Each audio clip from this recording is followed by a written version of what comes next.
द्वितीय बेताल। 3 तरुण ब्राह्मणों की कथा। महाराज विक्रमादित्य पुनः उसी शिंशपा वृक्ष के नीचे पहुँचे।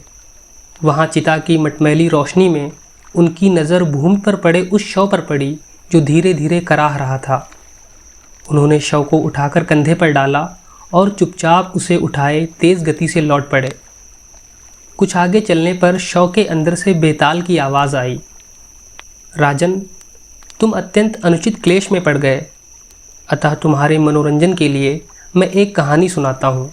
सुनो। यमुना किनारे ब्रह्मस्थल नाम का एक स्थान है जो ब्राह्मणों को दान में मिला हुआ था। वहाँ वेदों का ज्ञाता अग्निस्वामी नाम का एक ब्राह्मण था। उसके यहाँ मंदरावती नाम की एक अत्यंत रूपवती कन्या उत्पन्न हुई।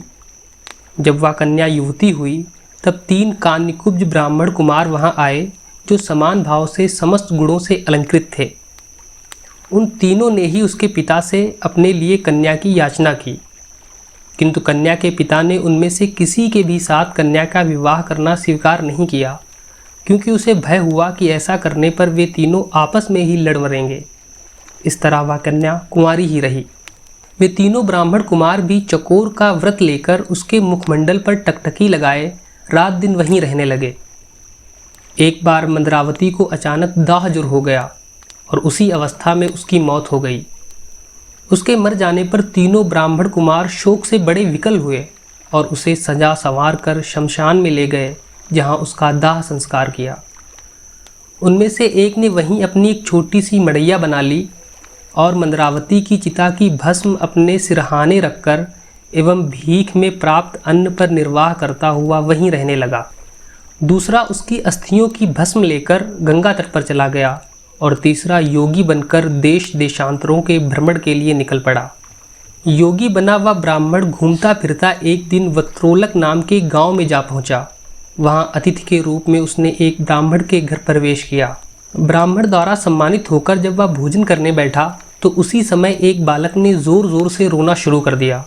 बहुत बहलाने समझाने पर भी जब बालक चुप न हुआ तो घर की मालकिन ने क्रुद्ध होकर उसे हाथों में उठा लिया और जलती हुई अग्नि में फेंक दिया। आग में गिरते ही कोमल शरीर वाला वह बालक जलकर राख हो गया। यह देखकर उस योगी को रोमांच हो आया। उसने परोसे हुए भोजन को आगे सरका दिया और उठकर खड़ा होते हुए क्रोधित भाव में बोला, धिक्कार है आप लोगों पर। आप ब्राह्मण नहीं, कोई ब्रह्म राक्षस हैं।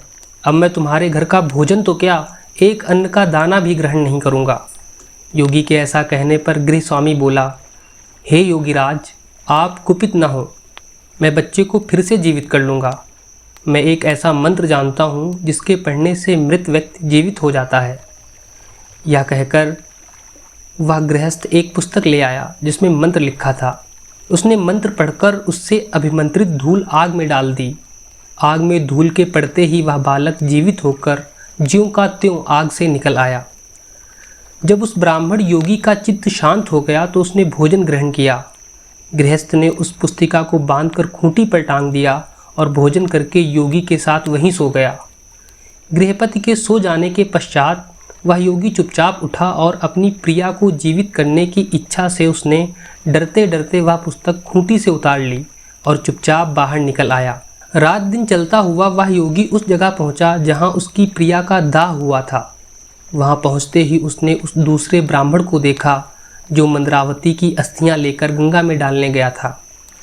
तब उस योगी ने उससे तथा उस पहले ब्राह्मण से जिसने वहां कुटिया बना ली थी और चिता भस्म से सेज रच रखी थी, कहा, तुम यह कुटिया यहाँ से हटा लो, जिससे मैं एक मंत्र शक्ति के द्वारा इस भस्म हुई मंदरावती को जीवित करके उठा लूँ। इस प्रकार उन्हें बहुत समझा बुझा कर उसने वह कुटिया उजाड़ डाली। तब वह योगी पुस्तक खोलकर मंत्र पढ़ने लगा। उसने धूल को अभिमंत्रित करके चिता भस्म में डाल दिया और मंदरावती उसमें से जीती जागती निकल आई।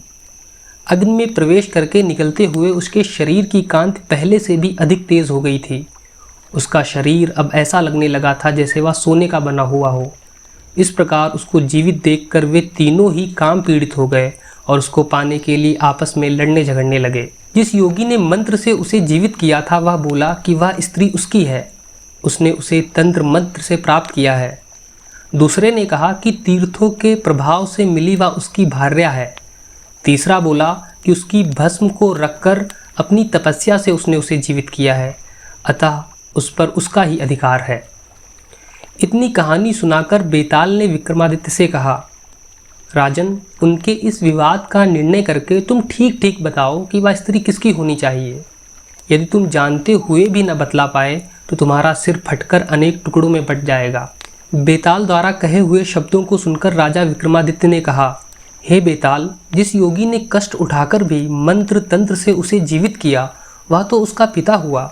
ऐसा काम करने के कारण उसे पति नहीं होना चाहिए, और जो ब्राह्मण उसकी अस्थियां गंगा में डाल आया था उसे स्वयं को उस स्त्री का पुत्र समझना चाहिए। किंतु जो उसकी भस्म की शैया पर आलिंगन करते हुए तपस्या करता रहा और शमशान में ही बना रहा, उसे ही उसका पति कहना चाहिए, क्योंकि गाढ़ी प्रीति वाले उस ब्राह्मण ने ही पति के समान आचरण किया था। तूने ठीक उत्तर दिया राजा, किंतु ऐसा करके तूने अपना मौन भंग कर दिया, इसलिए मैं चला वापस अपने स्थान पर। यह कहकर बेताल उसके कंधे से उतरकर लोप हो गया।